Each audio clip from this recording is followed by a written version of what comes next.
Ice cream والے کی گھنٹی کی آواز سن کر ہر روز کی طرح مما چڑیا اپنی بیٹی گڑیا سے کہتی ہے، جب میری بیٹی بڑی ہو جائے گی تو میں آپ کو آئس کریم لے کر دوں گی، ہے نا؟ ایسا ہی کہنے والی ہے نا مما آپ؟ مما چڑیا اپنی بیٹی کی طرف گھور کر دیکھتی ہے اور چپ ہو جاتی ہے۔ ایک گھر کا کرایہ اور دوسرا اس کی بیٹی کی طرح طرح کی فرمائشیں مما چڑیا کو بہت پریشان کر رہی تھیں۔ تھوڑی دیر بعد گوری کوی آ جاتی ہے۔ چڑیا، اب تو پورے 2 مہینے گزر چکے ہیں، اگر آج شام تک تم نے گھر کا کرایہ نہ دیا تو میں تمہیں اور تمہاری بیٹی کو اس گھر سے باہر نکال دوں گی۔ گوری بہن، مجھے کچھ مہلت دے دیں، میں کچھ ہی دنوں میں آپ کو گھر کا کرایہ دے دوں گی۔ میرے پیسے مجھے دے دو ورنہ میں تیرے گھر کا سارا سامان بیچ دوں گی۔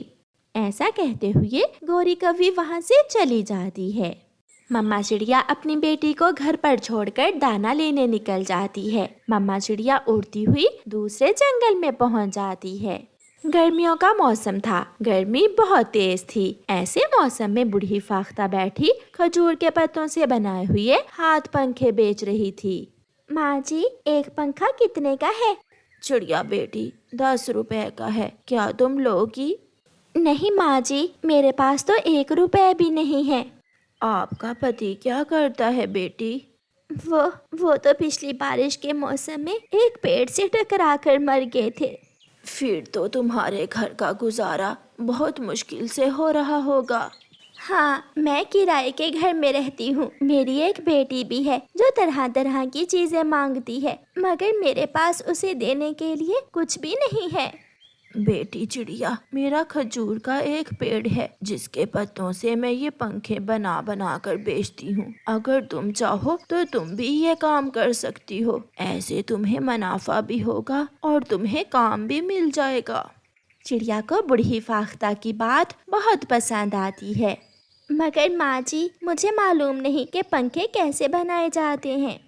چڑیا بیٹی، یہ تو 2 منٹ کا کام ہے، میں آپ کو ابھی سکھا دیتی ہوں۔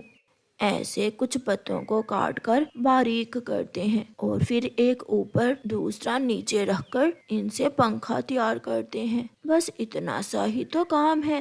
چڑیا بوڑھی فاختہ سے کھجور کے پتوں سے پنکھا بنانا سیکھ لیتی ہے اور کچھ کھجور کے پتے لے کر اپنے گھر چلی جاتی ہے۔ گھر جا کر چڑیا کھجور کے پتوں سے پنکھے بنانا شروع کرتی ہے۔ گڑیا بیٹی، آپ گھر میں ہی رہو اور میں یہ ہاتھ سے بنائے ہوئے کھجور کے پتوں کے پنکھے بیچ کر آتی ہوں۔ مما، جلدی آنا، مجھے بہت بھوک لگی ہوئی ہے۔ مما چڑیا پنکھے ایک ٹوکری میں رکھ کر انہیں بیچنے نکل جاتی ہے۔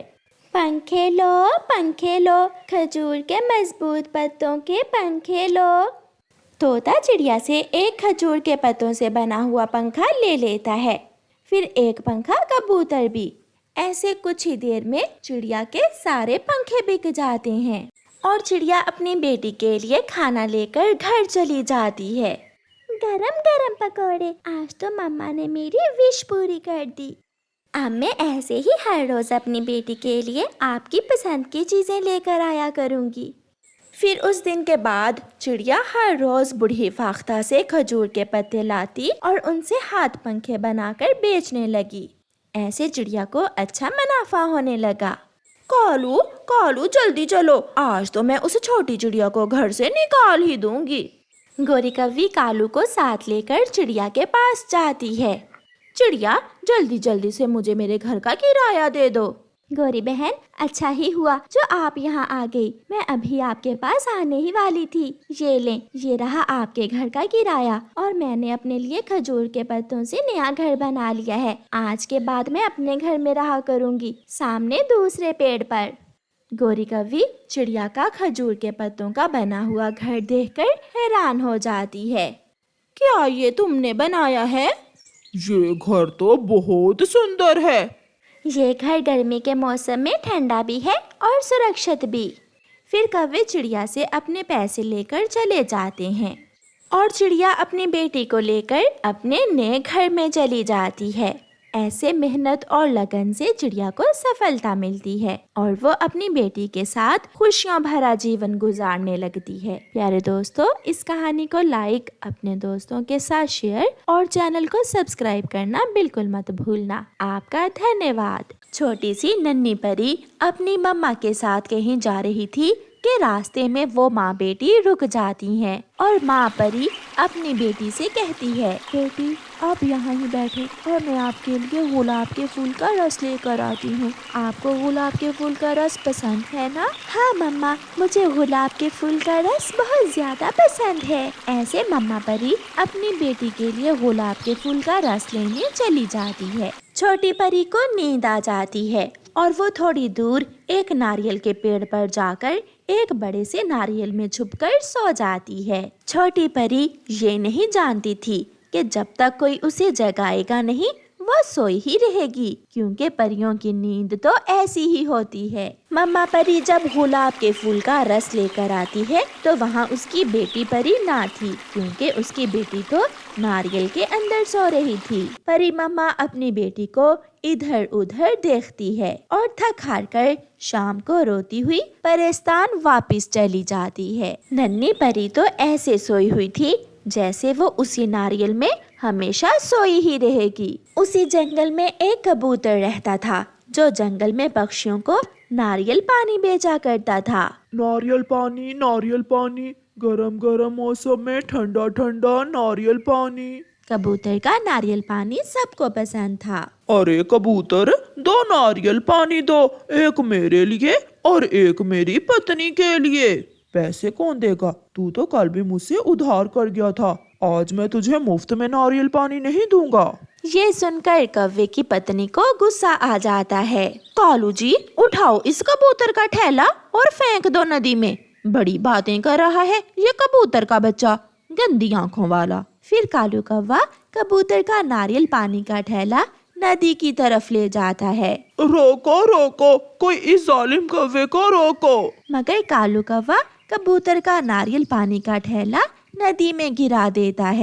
रोता हुआ कबूतर घर चला जाता है। अपने पति को रोता हुआ देखकर कबूतर की पत्नी उससे पूछती है, पति जी क्या बात है, आप रो क्यों रहे हो? वो गंदे कौवे बहुत बुरे हैं, उन्होंने मेरे नारियल पानी का ठेला नदी में फेंक दिया है। उसकी पत्नी उसे हौसला देती है, पति जी आप परेशान ना हो, जंगल में नारियल के पेड़ तो हैं, आप कल से नारियल पानी अपने घर के बाहर ही बेचना शुरू कर देना। फिर कबूतर ऐसा ही करता है। दूसरे दिन कबूतर जब नारियल लेने जाता है तो वो उसी नारियल को तोड़ लेता है जिसमें छोटी परी सोई हुई थी। कबूतर वो नारियल ले आता है और अपने घर के बाहर बैठकर उसे काटता है। अंदर एक सुंदर सी परी सोई हुई देखकर कबूतर डर जाता है। ये कैसे हो सकता है? नारियल के अंदर परी? कबूतर की आवाज सुनकर वो छोटी परी उठ जाती है। मम्मा, मेरी मम्मा कहाँ है? नहीं, यहाँ तुम्हारे सिवा और कोई नहीं है छोटी परी। क्या मैं सो गई थी? हाँ नन्ही परी, मैंने ही तुम्हें जगाया है, तुम इस नारियल के अंदर सोई हुई थी। आपका बहुत बहुत धन्यवाद। अगर आप मुझे ना जगाते तो मैं कई साल तक यहाँ सोई ही रहती। मेरी मम्मा मुझे लेकर परेशान होंगी, मगर मुझे घर के रास्ते का मालूम नहीं है। जब तक आपकी मम्मा नहीं आ जाती आप मेरे घर में ही रह लें, और फिर जब आपकी मम्मा आ जाए तो आप उनके साथ चली जाना। छोटी परी मान जाती है और कबूतर के घर में ही रहने लगती है। एक दिन वो दुष्ट कौवे फिर से आते हैं। अरे कबूतर के बच्चे, लगा एक नारियल पानी, वरना मार खाने के लिए तैयार हो जा। घर में बैठी लूसी कबूतरी कौवे की आवाज सुनकर बाहर जाती है। हम गरीबों पर रहम करें, हमने आपका क्या बिगाड़ा है? आप क्यों हमें काम नहीं करने देते? अगर ऐसे ही हम मुफ्त में नारियल पानी पिलाते रहे तो हम क्या कमाएंगे? हम ताकतवर हैं और एक ताकतवर पक्षी को कमजोर पर जुल्म करके बहुत मजा आता है। अंदर बैठी छोटी परी ये सब सुन रही थी। वो जल्दी से बाहर आती है और अपने जादू से नारियल के छिलके को जूते में बदल देती है। जूते जूते काम दिखा, जालिम कौवे को मार मार कर यहाँ से भगा। वो जूता दोनों कौवे और कौवी के पीछे लग जाता है और उन्हें मारने लगता है। जूता पीछे पीछे और कौवे आगे आगे। बड़ी मार पड़ती है कौवों को और कौवे भागते हुए वो जंगल ही छोड़ जाते हैं। धन्यवाद नन्ही परी, आपने तो इन कौवों को भगा ही दिया। ऐसे बुरे पक्षी मार ही खाते हैं हमेशा।